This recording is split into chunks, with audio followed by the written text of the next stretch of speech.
Good day, I'm Sandra Clark and this is your JIS news for Monday, September 30.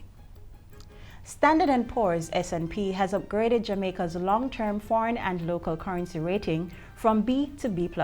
S&P on Friday also gave the country's short-term foreign and local sovereign credit ratings a B. The outlook remains stable. The transfer and convertibility assessment was rated B-, coming from a B+ by the International Rating Agency. According to Standard & Poor's, the rating is a result of Jamaica's sustained progress in achieving macroeconomic stability and strengthening of its external liquidity. The rating comes just a few days after Jamaica completed its sixth and final review of the 3-year precautionary standby arrangement with the International Monetary Fund. Prime Minister Andrew Holness is currently in the U.S. capital of Washington, D.C., where he's tapped to hold high-level bilateral talks with Vice President Mike Pence. The talks comes on the heels of discussions with President Donald Trump while at the 74th session of the United Nations General Assembly in New York last week. At that time, the ongoing situation in Venezuela, energy security, and other areas of interest between the two countries were discussed. While in Washington, D.C., Mr. Holness is expected to meet with the president of the Inter-American Development Bank, Luis Moreno. Talks are also to be had with the heads of state from nations in the Gulf. Prime Minister Andrew Holness says a tree planting initiative aimed at combating climate change is to be launched shortly. The National Tree Planting Initiative will see over 3 million trees being planted across the island, representing 1 tree for every Jamaican citizen.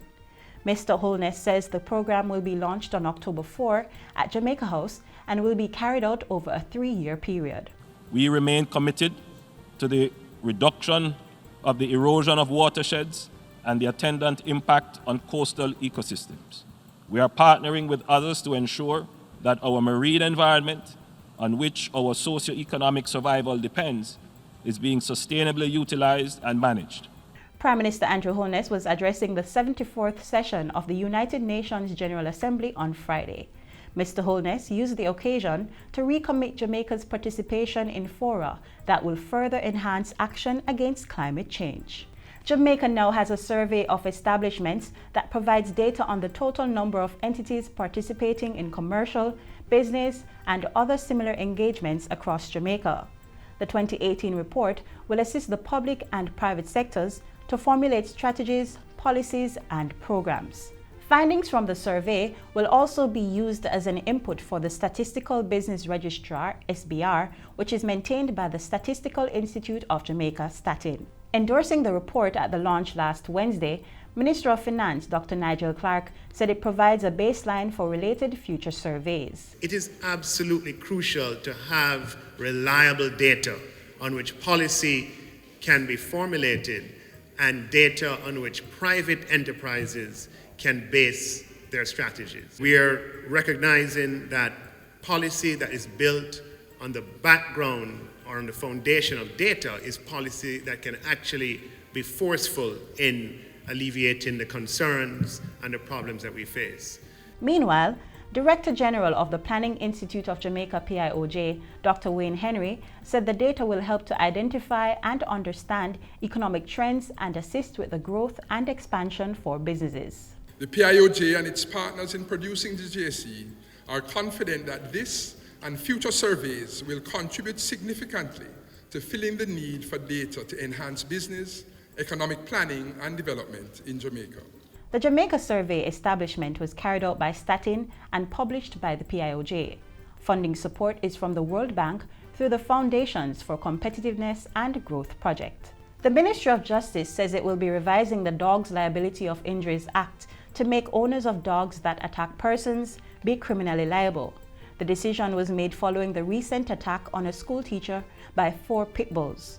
Portfolio Minister Delroy Chuck says currently the law only provides for compensation when a person is attacked or injured. We're going to repeal that law.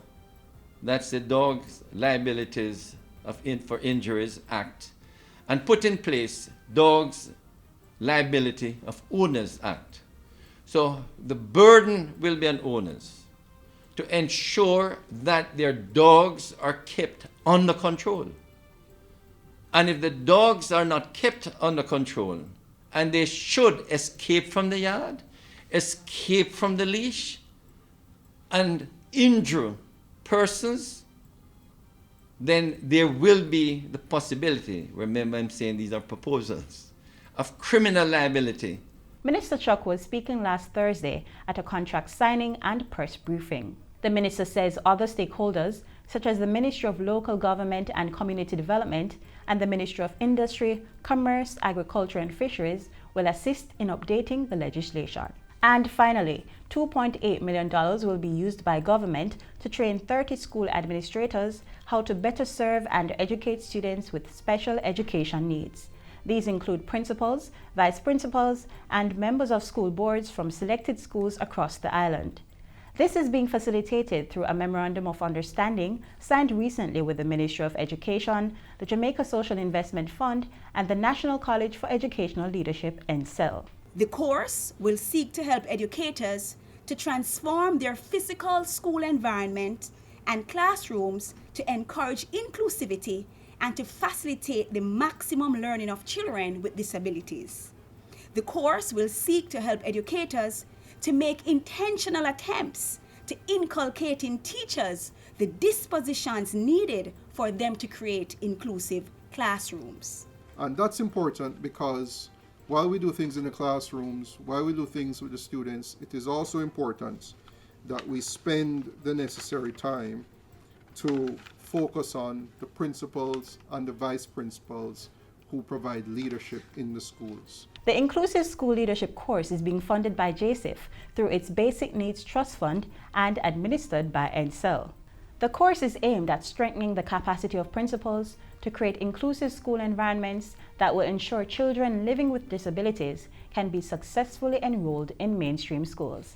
And that's it for JIS News today. I'm Sandra Clark. Thanks for watching.